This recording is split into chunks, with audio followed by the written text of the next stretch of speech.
Good evening, ladies and gentlemen. Welcome to Inside the Big Dynasty League. It is playoffs time, baby. Playoffs time. We're reviewing the playoffs. Let's get right into it. Statman, let's break down our first playoff matchup. And we're going to start with the main tournament. Hold on, who are you? That's a good point. I'm Mike. With me, as always, is the commish, Clyde Randall Waters, and the Statman, Petey Cunningham. Somebody's hungry.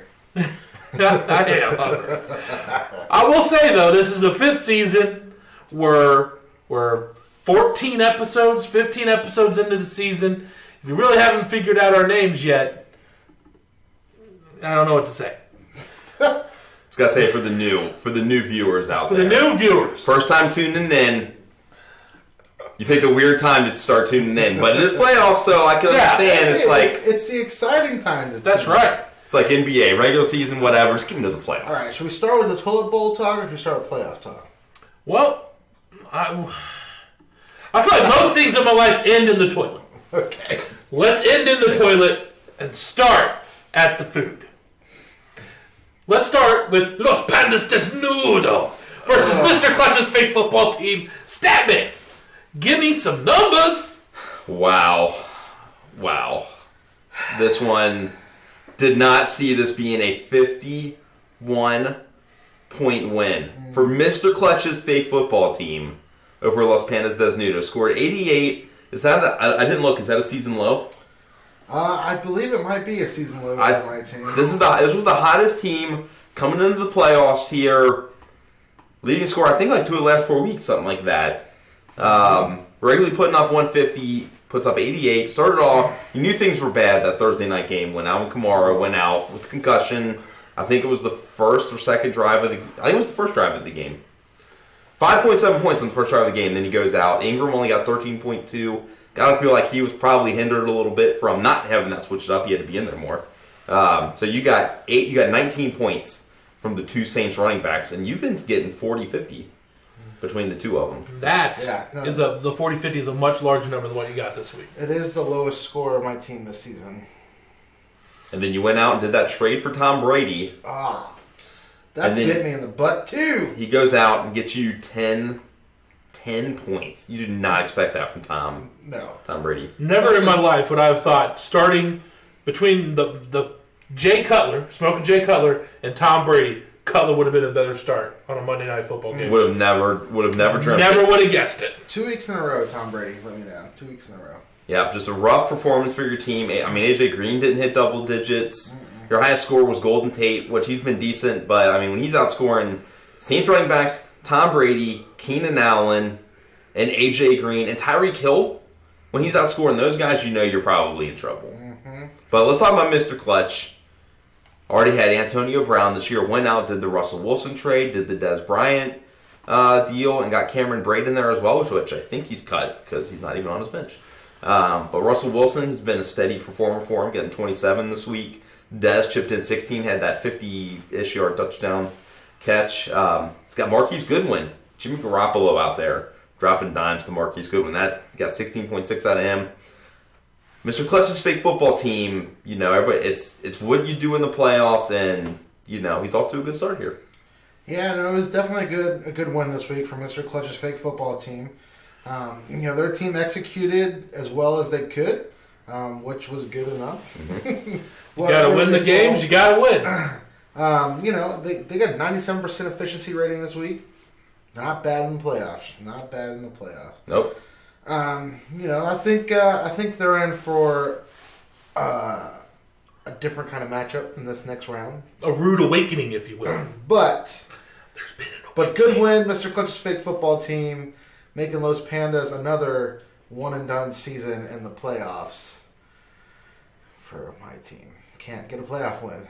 Yeah, still have not had a BDL playoff win. You're the Marvin Lewis. I must be the Marvin Lewis Ouch. of BDL. Ugh.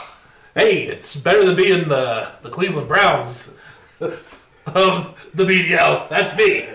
And you made the playoffs last year. That's true. I did. You did make the playoffs. You're the 5 seed, man. Now, Statman, I'm not good at the math. I'm not a mathematician. But do you think Mr. Clutch needs to be nervous that his score was really only good enough to beat the Pandas and all the people he's playing this coming week scored quite a bit more than him? Yeah, this was definitely, Wayne Enterprises and the 69ers. Wayne Enterprises busted out 195 this week. You just hope that team didn't peak too early. Yeah, so they're putting that much work into a bye week. Yeah, that's not good. 69ers had 145. Could have had 175. So definitely got the division champs coming up. Mr. Clutch and Convicted Llamas got to think that they have tougher matchups awaiting this upcoming week. All right, well, with that, let's take a look at our next matchup here in the main bracket here, the championship bracket. We got Get Off Me! Get Off Me! Versus the Convicted Llamas. They're like sheep and goats, kind of, and alpacas. They're just weird creatures. Statman, what happened? Oh man, this was a closer matchup, much closer. Get Off Me had Rex Burkhead going Monday night, got him 16.3, but was not enough to complete the comeback here on Convicted Llamas, who scored 130. Could have scored 160, and Get Off Me could have scored 153. For a playoff match, you would hope to see higher efficiency ratings, but Convicted Llamas 81%, Get Off Me 77.5%. Both of these teams left a lot of points on the bench. Get Off Me's got to be kicking himself a little bit. If he would have started that Broncos defense over the Cowboys defense, that would have been enough to get him the win in this matchup. Yeah, I mean, if he could have started his best team, Get Off Me would have had a score of 153.9, and it would have been a winning lineup. They'd be moving on to this next round. But they didn't, and they're out. Yep. Convicted Llama's been rolling with Alex Smith at quarterback. He's also got Jared Goff on the bench. Alex Smith only got him 9 this week. DeMarco Murray only got him 7. He's going to have to expect a lot more out of those two this week to knock down the 69ers. Definitely. It was nice to see Kareem Hunt finally find the end zone again. Yes, Kareem Hunt actually looked like Kareem Hunt again. Yes. It was nice. But no, that was a closer matchup, honestly, than I expected. They were neck to neck for a while, but then Llamas got on top and just kept edging. Hoffman would get up, and then Llamas would just squeak up a little bit more. So it's a good matchup for Week 1 playoffs. But like you said, I think the Llamas are in for a shock going into this next round if they can't get their efficiency rating up. So. Yep. They're definitely not going to be able to edge in this next matchup. Man. They're going to be blown away by how crazy it is. You never know, though. The Niners have had some off weeks, too. But, I don't know. This is the time to shine. So we'll see. We'll see. All right. With that, we're going to move on to the Toilet Bowl. Let's take a look at the Unseen Academicals versus the EBDBB&B. Statman, give us the numbers. Ooh, man. There's some rough numbers in this one, Mike. Unseen Academicals put up 44.76.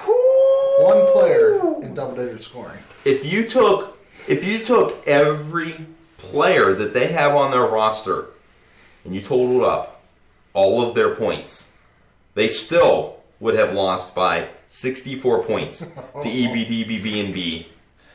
Oh, man. And they would have just barely beat Wet Stuff in the other matchup. This was just... Unseen Academicals, it's been a rough year for them. This was just yet another week. It's just like, he's done. He's ready for next year to try to improve this team. I mean, the lone bright spot was Sammy Watkins scoring 11.1 points. Look, Sammy Watkins is your bright spot. You're in trouble. Yep, that would have been the 7th highest score on EBDBB&B. So, yeah, rough year for Unseen Academicals. That's okay. Out of the playoffs now, maybe you can pick up a couple guys that you might be able to get right first refusal on for next year. Work towards building back up. Try to get back to the playoffs for them. EBDBB&B, though, this was a team that we counted out at the beginning of the year, which for good reason. I mean, they're in the toilet bowl, so we were validating counting them out. But 148 this week for them. They're coming for that number 1 college draft pick. This team's looking pretty good. Landry's been consistent. Alex Collins looking good. Gio obviously shined fantasy-wise without mixing in the lineup. But yeah, EBDB's looking good for the toilet bowl. All right. Commish, you got anything on this one? Well, I think the question here is, where do the Unseen Academicals go from here? No, they've been flushed out of it. They've been flushed out. This season was a wasted season, what seems to be like.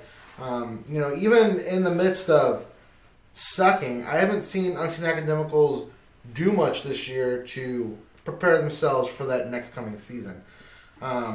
Where would you go, Statman, if you were set up right now in Unseen Academicals position? Was there certain kind of off-season trades you'd be looking for? What would you be targeting? What kind of plan do you think Unseen Academicals should be looking at right now? If I was Unseen Academicals, I feel like maximizing cap space for next year is the number 1 way to go. And number 2 way is to maybe try to acquire a few more college draft picks, get some more players in there. I don't think they need to go trading a bunch of guys for current players. I mean, that's an option they could do but I think they want to go cheap young talent. So for them, I feel like next year's draft, getting the guys that are not already, taken up by somebody else that everybody else doesn't have the rights to. I don't even know who the top guys would be, but I feel like looking for those and just kind of taking like the Cincinnati Bourbon Barons approach of just trying to stock up on young talent in the draft next year and maybe try to get some more college draft picks. That might be a way to do it. Definitely. But do we think it has anything to do with the team name? Like maybe they should be thinking about a new team name and rebranding it to get the fans back so they get the money they need to really do this. Like instead of the unseen, the B scene? Maybe. I don't know. I think there might be something to that. I mean, you look at the top teams in here. You got 69ers, referencing a real team with the sex joke. Yep. You've got Wayne Enterprises, Batman. That's Batman. I mean, what else can you say about that one? You got the Convicted Llamas. Criminals. The Criminals. Yeah, I mean, just a shady name there. And a weird animal. Did we ever establish what the Llamas were convicted of? I don't know if it's ever been... Let's just put it this way. I don't want to be too graphic, but they're not allowed to live near schools anymore.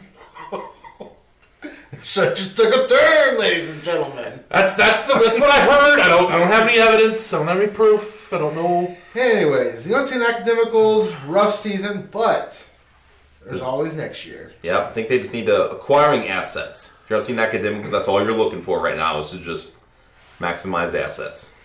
All right. Let's look at this other matchup in the toilet bowl. The Cincinnati Bourbon Barons versus the Wet Stuff on your Red Stuff. Statman, give us some numbers. How about a 41-point win for the Bourbon Barons?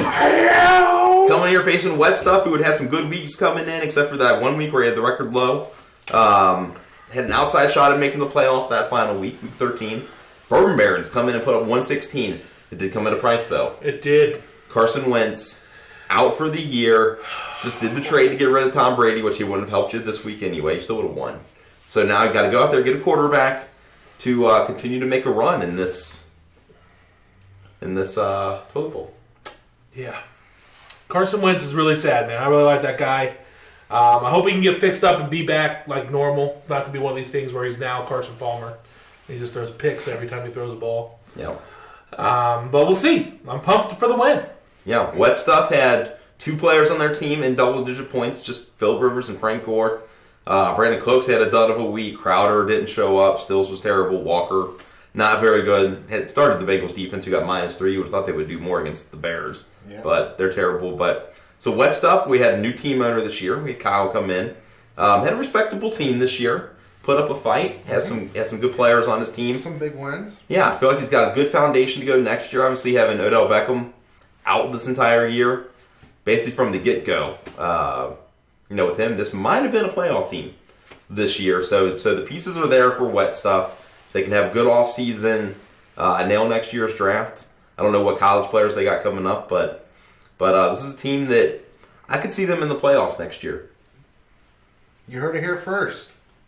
Way to go, Wet Stuff. They got a shot. All right, well, that was breaking down last week. Let's go ahead and get ready for this week, ladies and gentlemen. Playoffs. We're talking semifinals? This is the semifinals. Semifinals. We got your number 1, your number 2 seed. They're off from their break. They're back from Vegas. They're ready to get serious and get into it. And we're going to start off by taking a look at the current and reigning champion, Wayne Enterprises, versus Mr. Clutch's fake football team, a hopeful to maybe someday be a champion at something. Let's take a look at this matchup. Statman. Man, this is tough, but this is what you play in the BDL for, to be in these big primetime matchups against guys like Bryce Beckham and Mr. Clutch's fake football team. They were in the Final Four last year. This is their second year in the league. Back to the Final Four again for this team. So, owner who's been there, who's done that. I said last year that before you can win, you have to lose one. So they've lost their one. Now, can they win one? Going to have to go through Wayne Enterprises, who's still down. Ezekiel Elliott, 1 week away from returning. Wayne Enterprises put up that big number last week. Going to be interested to see if they can repeat that performance this week. These teams are 3-3 against each other all the time. Oh, man! These franchises. So, Wayne Enterprises has dominated a few teams in this league, and this is not one of them. This is one of the toughest matchups they've had. So, yeah, you're winning. Wayne Enterprises beat Mr. Clutch in week 4, but only by 17 points, which is a pretty thin margin in this league. Yep. And Mr. Clutch beat me twice last year, his inaugural year. So, baby. So this is a good matchup. He went out and did a trade. I went out and did a trade. Gonna see what trade pays off for us. I'll tell you what. I was talking with Bryce, the owner of Mr. Clutch's fake football team, and he said that this is a game for the ages. I asked what ages, and he said 3 and up.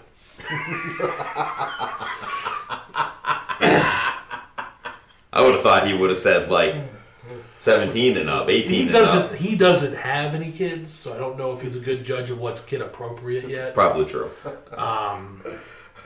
But yeah. I mean, this league is at least PG-13, right? Oh, at least.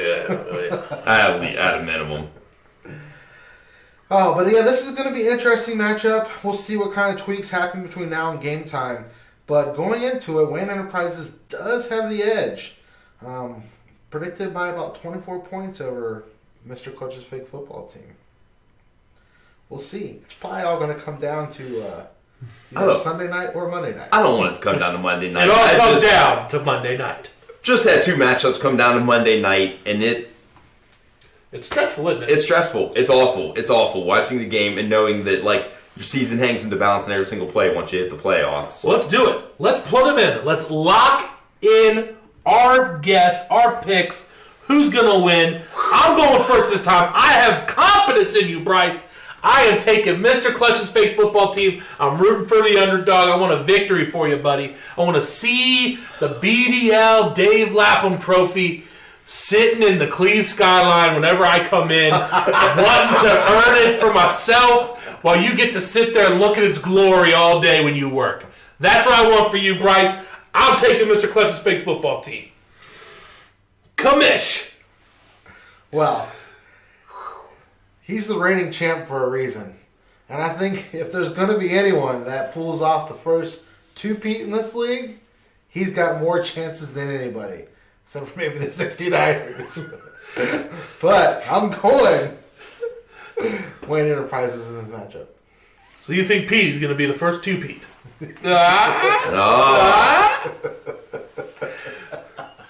Statman! Who you taking? Man, Mr. Clutch, I'm nervous playing this team. Antonio Brown and Russell Wilson have been as good as it gets at the wide receiver and quarterback positions. But I gotta go with myself. I have to beat Mr. Clutch. Really want to make that championship game go up against either the 69ers or the Llamas. I have a lot of me wants to beat all three of these teams. But to win it, I only got to beat two. But it's gonna be tough. It's gonna be tough. Going with myself though to beat Mr. Clutch. All right. I'm very scared to lose this game because I'm going to hear about it for a really long time. Just remember, when you get that payday at the end of the season, Mr. Clutch, who believed in you? Just remember it. Next, let's take a look at the San Francisco 69ers. Yes, ladies and gentlemen, he's a former champ. And yes, that's still a sex joke. Versus the convicted Llamas. Statman, break it down. Who's winning this one? Do we think the 69ers can get back into championship form? I think they can. This is as scary of a lineup as I think you can see in a 12-team league. Cam Newton at quarterback. Kenyon Drake has been a baller. Melvin Gordon and Todd Gurley. Gurley's been maybe RB1 this year. I don't know if he's been RB1, but he's up there. Devontae Adams gets Aaron Rodgers back this week, so it could be even more of a boost to the 69ers. Plus, when I got Julio Jones, and Rob Gronkowski is back from essentially a bye week for him. Yeah, week suspension for being a jerk. Yeah, so the 69ers team, I don't see how they don't win the championship this year. Convicted Llamas, I think they got a good team. They beat me twice, so I think they're a really good team, but I just don't see the 69ers juggernaut being stopped. I see the 69ers with a comfortable 20, 30-point win here. Oh, man. Almost a pounding. A pounding. Man. Who do you think the Llamas are going to start? They think they're going to go Alex Smith, or they think you're going to go Jared Goff? What do you think they're going to do? They got to go with Alex Smith, I think, anyway. Jared Goff's going up against that Seahawks defense. Alex Smith's playing the Chargers. I think the Chargers just gave up. Wait, no, I'm thinking of a different week. I don't know. Chargers defense has been good lately, but they've been giving up passing touchdowns. I think you got to go with Alex Smith in this one. You got to go with your tried and true, man. You're a veteran. I think this is a no doubter. Alex Smith. Commish, what do you think about this one? Well, I think the convicted Llamas have an uphill battle. They are 2-4 all time against the 69ers. So, historically, they've not fared well. They did lose to the 69ers earlier this season by 50 points. Woo! That's a lot of points. It is. But their team is fluctuated up and down. I do feel like the Llamas hit a valley and they're climbing back up the peak again. They might be about to peak at the right time. But I don't know if it's going to be enough. So, I'm interested to see, like you said, the quarterback decision. Alex Smith was great last week. This week, he regressed again. Is it going to bounce back next week? And then Jared Goff, he's a stud right now, but is he a reliable stud? Mm-hmm. Well, I know that Alan Henley, the owner of the convicted Llamas, is out in L.A., going Hollywood, getting his suntan. But we were able to get a quick word from him before he went out there, and he said, we can't let the crowd faze them. Who's them? I don't know who them is. I'm assuming maybe his players? Or does he not want the crowd to faze them being the other team? Wouldn't he want the crowd to faze the other team? I guess he's talking about his players. That has to players? Because he's the coach. And the owner? Maybe. I don't know. But he doesn't want the crowd to get faze anyone. That 69ers home crowd gets rowdy, so. You're telling me they get drunk and start tweeting about conies and Diablo sauce. It's nuts. And they throw out some weird gifts there. Yeah, but they only have like 4 or 5 and they throw the same gifts out all the time. They don't mix it up with a diverse array of gifts like other people who mainly communicate in gifts. We all need to practice the one that he throws up there. We all need to practice it. Now, yes, I can hear the comments coming. I know that the guy who made them wants them called GIFs. But it's spelled gifts, so I'm calling them gifts. I don't care. He wants to come to my house and fight me over it, and he wins, then I'll call him GIFs. There you go. You heard it here. I will fight him. All right, let's get our official picks in here. I am going underdogs. I want to see people. I want to see 2 people battle it out for the championship who've never had it. I'm not ready for a 2-peat, Pete. I ain't ready for it. I am just ready. I don't want Pete and Pete on that trophy. You ever see that show? On Nickelodeon back in the day, Pete? Yeah. It was a weird show. That was really weird. Anyway, back to this. I'm going Llamas. I believe in you, Alan. Don't let me down. I want to see this trophy sitting at Project Tech during your co-op term where I got to look at it every day while I am working and be like, dang it, I need to be better. That's what I want. Commish, who you taking? Oh, man. The Llamas have put together an impressive season, but nowhere near as impressive as the Niners. The Niners have been dominant all season long from the get-go. Couple little mishaps here. That's bound to happen when you're playing football the way we play football. I don't see it any other way but the Niners winning. All right. I believed in you, Alan. Remember, when you get all that money, who believed in you? All right. Let's move on to the toilet bowl. See if we can muster up the same passion.